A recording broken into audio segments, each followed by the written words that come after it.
AI 때문에 내 일자리가 없어질까 봐 걱정하는 분들 정말 많으시죠?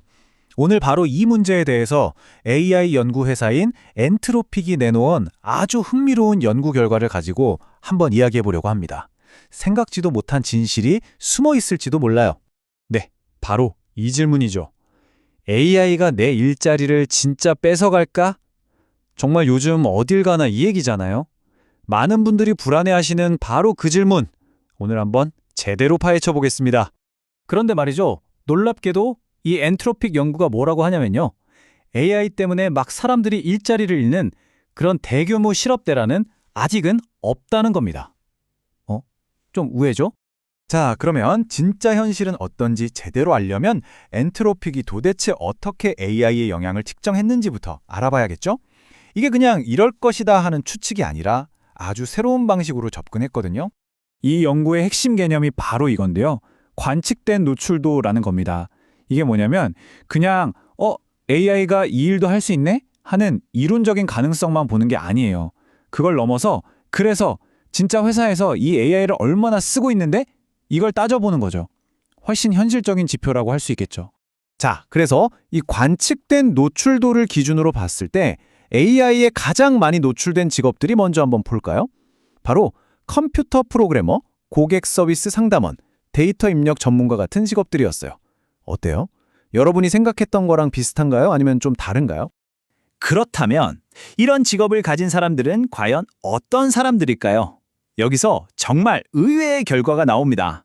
아마 깜짝 놀라실 거예요. 우리가 보통 생각하기엔 AI가 단순 반복 업무, 그러니까 저임금 일자리를 먼저 대체할 거라고 생각하잖아요. 근데 현실은 완전 반대였습니다. 실제로 AI에 많이 노출된 사람들을 보니까요. 대학원 졸업자일 확률이 무려 4배나 높고 임금도 47%나 더 많이 받는, 그러니까 소위 말하는 고학력, 고임금 전문직들이었다는 거죠. 정말 의외죠? 그럼 고임금 전문직들은 AI랑 같이 일하니까 괜찮은 거 아니야?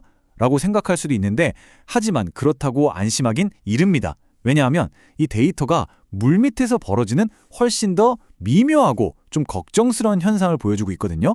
특히 이제 막 사회생활을 시작하려는, 그러니까 커리어를 시작하는 젊은 세대한테는요, AI의 영향이 대규모 해고, 이런 것과는 전혀 다른 방식으로 나타나고 있었어요.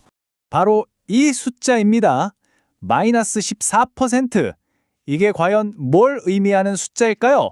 이 숫자가 이번 이야기의 진짜 핵심이라고 할 수 있습니다. 네, 바로 이겁니다. 2022년 이후로 22살에서 25살 사이의 청년들이 AI에 많이 노출된 직업군 있죠? 여기에 새로 취업할 확률이 무려 14%나 줄었다는 뜻이에요. 이게 정말 중요한 포인트입니다. 있던 사람을 잘라낸 게 아니라 새로 들어갈 문이 좁아지고 있다는 거죠. 아주 강력한 신호입니다. 자, 여기서 이런 궁금증이 생길 수밖에 없죠. 아니, 이렇게 AI에 많이 노출됐는데 왜 회사들은 사람들을 막 자르지 않는 걸까요? 대규모 해고가 왜 없는 거죠? 그 해답의 실마리는 오링 이론이라는 것에서 찾을 수 있습니다. 이게 뭐냐면 예전에 챌린저 우주왕복선이 폭발했던 사고 아시죠? 아주 작은 고무 오링 하나가 문제를 일으켜서 전체가 실패했던 것처럼 복잡한 일에서는 어느 한 부분도 소홀히 할 수 없다는 이론이에요. 이걸 우리 상황에 적용해보면요. AI가 아무리 똑똑해서 전체 업무의 90%를 완벽하게 해낸다고 쳐도 마지막 10%, 예를 들면 최종 검토나 고객과의 미묘한 소통, 전략적인 결정 같은 거요. 이런 건 사람이 해야 하잖아요. 근데 이 결정적인 10%가 빠지면 앞에 AI가 해놓은 90%의 가치가 그냥 0이 되어버린다는 거예요. 바로 이것 때문에 기업들이 직원을 함부로 내보내지 못하는 겁니다. 그리고 또 다른 이유가 있어요. 이 차트를 보시면 컴퓨터나 수학 관련 직업에서 AI가 이론상으로는 94%의 일을 할 수 있대요. 거의 다 할 수 있다는 거죠. 그런데 실제 회사에서 AI를 활용하는 비율은 33%밖에 안 된다는 거예요. 아직 AI의 능력을 100% 다 쓰고 있지 못하다는 뜻이기도 합니다. 물론 이 연구에도 한계는 있습니다. 엔트로픽 자기네 AI 모델인 클로드 사용 데이터를 기반으로 한 거라서요. 만약에 다른 AI 모델 데이터까지 다 합치면 이 노출도 수치는 더 높아질 수도 있다는 점은 감안하고 봐야겠죠.